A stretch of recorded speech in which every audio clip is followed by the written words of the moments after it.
On this video, I get to share about the winner of our last Instagram Love Stories campaign that we did for mothers and daughters. Here's what's coming up next. Hi everyone, welcome to Let's Talk with your host, Teresa Ann. I am so glad that you're joining me today, as if you are joining me for the first time, this is what I love to do. I love to imagine that you and I are having a cup of coffee together, sitting at a table, and just getting to chat. As my brand ambassador, Selena, often says, she calls it godly chit chat. But with all of that said, today I really wanted to share this beautiful mother-daughter love story, which I will be posting every week. These stories were actually submitted during the contest that we did for the Mother-Daughter Love Stories campaign. So I can't wait for you to hear all of these beautiful letters or declarations that were spoken from mothers to their daughters.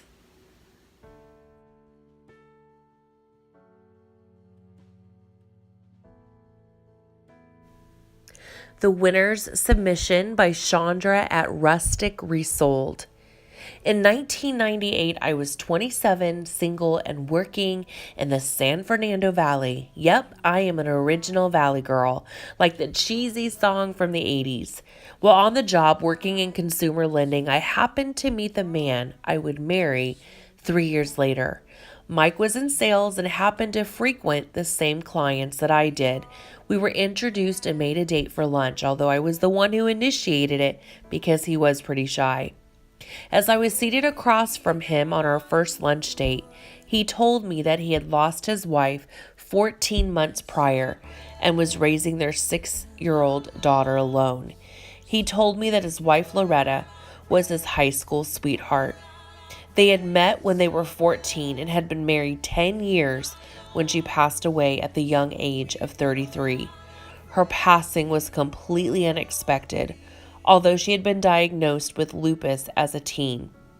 He told me that she was his best friend and that he loved being married and being a dad to their daughter, Shaye. He also made it clear that although he was hopeful that he could find love again someday, his daughter was his number one priority above dating or anything else. I gotta be honest, after he spoke those words, I was already in love. He asked if it was too much to get involved with him, and I emphatically said no. The evening of my first date, meeting Shaye, came a couple of months after we'd met. He was confident that it was safe to introduce his little girl to me. Over the few months we'd been seeing each other, we had covered a lot of emotional territory. We were in love, shared a love for Christ, and both of us wanted to grow a family. The moment I sat across from this little blonde-haired, freckle-faced girl, I knew that God had somehow had his hand in it. I believe in free will and that God grants that, but I had prayed so hard before I met Mike that he would lead me to the person he wanted me to spend my life with. Shaye never stopped talking that night over dinner. She was so happy and excited to meet me, and she stood next to my chair, talking up a storm. She openly spoke of her mommy in heaven and that she missed her so much. I smiled and enjoyed her openness. I had to excuse myself to the ladies' room to wipe some tears that I'd been holding in with all my might. I watched her animated little face smiling and talking, and she touched my hand now and then. She was such a special little girl, and I knew this immediately. We dated for 3 years, and over this time I'd gotten to know and love his family and his wife, Loretta's family. They were all very close and involved in one another's daily lives. We talked about marriage and started really thinking it was time. Then, my diagnosis with multiple sclerosis came. Shocking, unexpected, and scary. I couldn't walk well, I couldn't see well, lost bladder control and muscle control. I was a mess at the age of 30. Sadly but understandably, Mike in our talks of marriage froze. He was sweet and supportive, but his feet were in cement. I understood his fears.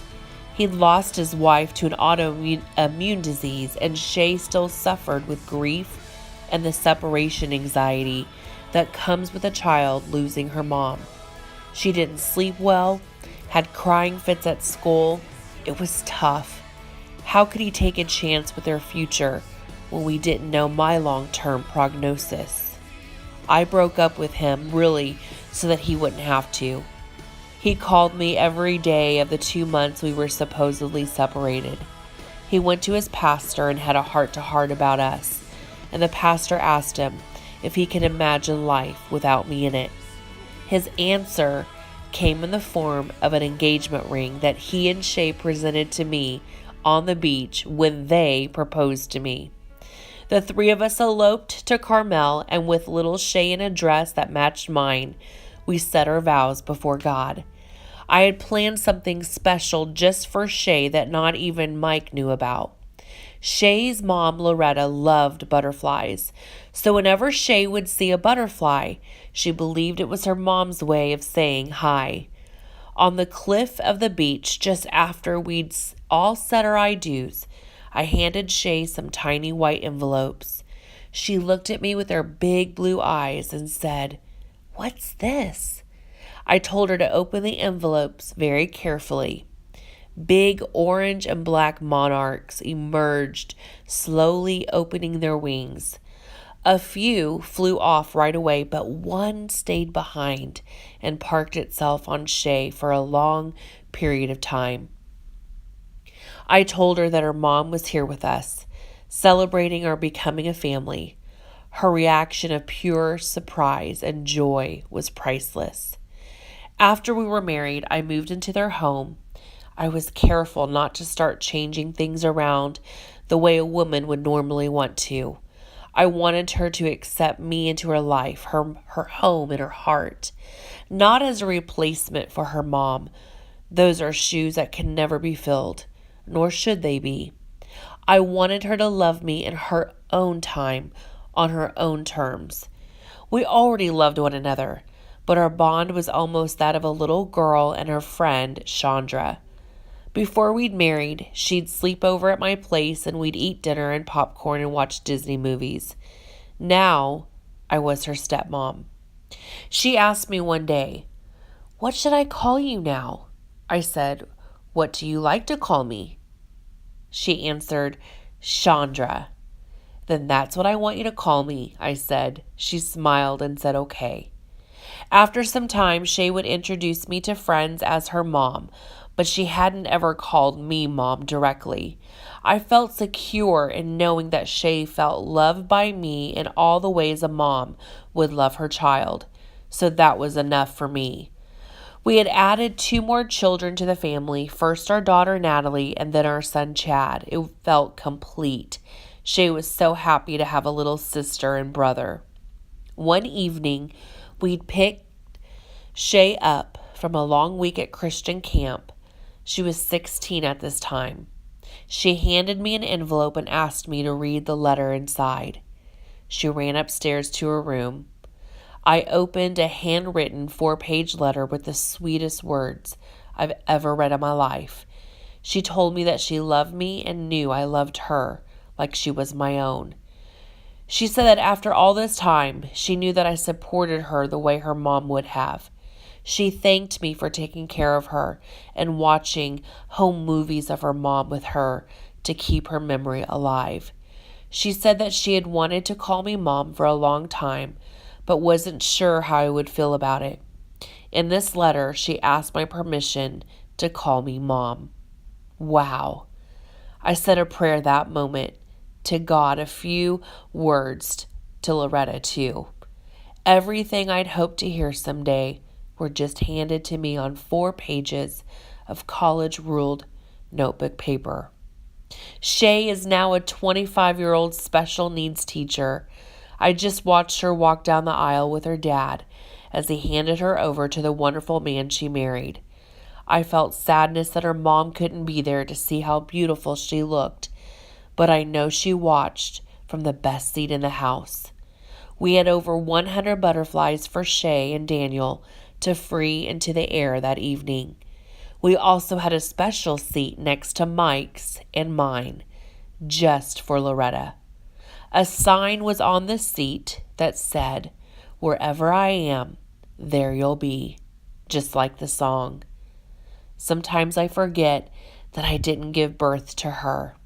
Our love is natural, easy, and one of my life's biggest blessings.